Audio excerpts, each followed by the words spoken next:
ما فرطنا فی الکتاب من شیء، اللہ رب العزت نے فرمایا ہم نے تمہارے لیے رہنمائی کا کوئی راستہ چھوڑا نہیں ہے۔ ما فرطنا فی الکتاب من شیء، جتنی بھی رہنمائی کی ذرائع اور اسباب ہو سکتے تھے ہم نے تمہارے لیے قرآن مجید میں نازل فرما دیا ہے۔ اب تمہیں ہدایت اور رہنمائی کے لیے الگ سے کسی چیز کی ضرورت نہیں ہے۔ اس کا مطلب یہ ہے کہ ہمیں عزت، سربلندی، کامیابی، منزل کا حصول، اللہ کی رضامندی، آخرت کی کامیابی، جنت کا حصول، جہنم سے نجات، عذاب قبر سے نجات اگر چاہنا ہے، اگر مانگنا ہے، اگر حاصل کرنا ہے تو ہمیں سب سے پہلے کتاب اللہ کو پکڑنا ہوگا۔ کتاب اللہ کو پکڑنا ہوگا۔ آج ہم محرم کے مہینے میں آج ہم خود دیکھ رہے ہیں ہم کتاب و سنت کے کتنے احکامات پر عمل کر رہے ہیں اور اپنے طرف سے دین میں رسم و رواج کو پیدا کیے ہوئے احکامات پر کتنا چل رہے ہیں۔ آج ہم لوگ محرم الحرام کے مہینے میں محرم کے نام سے ایسے رسم و رواج ایجاد کر دیے ہیں تو شاید صحابہ اور تابعین کبھی سوچے بھی نہیں ہوں گے کہ یہ امت کتنے آگے بڑھ سکتی ہے۔ عاشورہ کا دن ہے، عاشورہ کا دن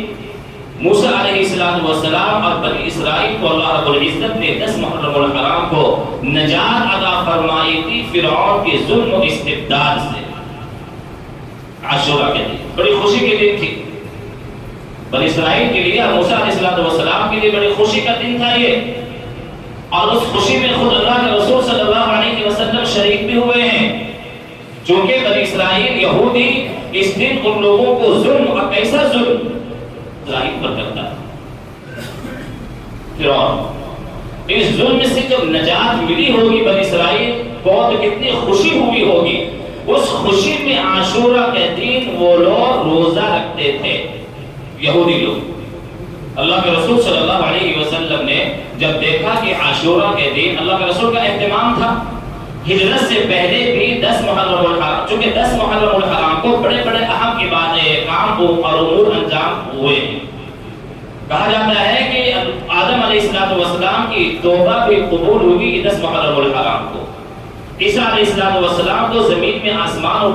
آسمان میں اٹھایا گیا 10 محرم الحرام کو، اور بھی بہت سارے انعامات جو انبیاء علیہ السلام پر اتارے گئے ہیں، دیے گئے ہیں، یہ محرم الحرام کا مہینہ عاشورہ کا دن تھا۔ اسی وجہ سے اللہ کے رسول صلی اللہ علیہ وسلم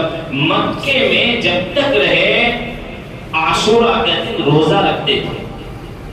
اور جب تک روزہ فرض نہیں ہوا تھا رمضان کا تو روزہ فرض ہونے سے پہلے عاشورہ کا روزہ مسلمانوں کو اوپر فرض تھا، مسلمان اس دن پابندی کے ساتھ روزہ رکھتے تھے۔ جب رمضان کا روزہ فرض ہوا تو اللہ کے رسول نے فرمایا کہ اب رمضان کا روزہ فرض ہو گیا ہے، اب جو چاہے عاشورہ کا روزہ رکھے اور جو چاہے عاشورہ کا روزہ نہ رکھے، اختیار ہے۔ اللہ کے رسول صلی اللہ علیہ وسلم جب مکہ سے مدینہ ہجرت فرما کر آئے ہیں تو دیکھا کہ یہودی لوگ 10 محرم الحرام عاشورہ کے دن روزہ رکھتے ہیں۔ اللہ کے رسول صلی اللہ علیہ وسلم کو علم میں آیا کہ یہ لوگ شکرانے کے طور پر روزہ رکھتے ہیں کہ بنی اسرائیل کو اللہ رب العزت نے نجات عطا فرمائی تھی عاشورہ کا دن، اور فرعون کو غرق کیا تھا، ہلاک کیا تھا عاشورہ کے دن، تو شکرانے کے طور پر یہ لوگ روزہ رکھتے ہیں۔ تو اللہ کے رسول صلی اللہ علیہ وسلم نے میرے بھائیوں اور دوستوں کی یہودیوں سے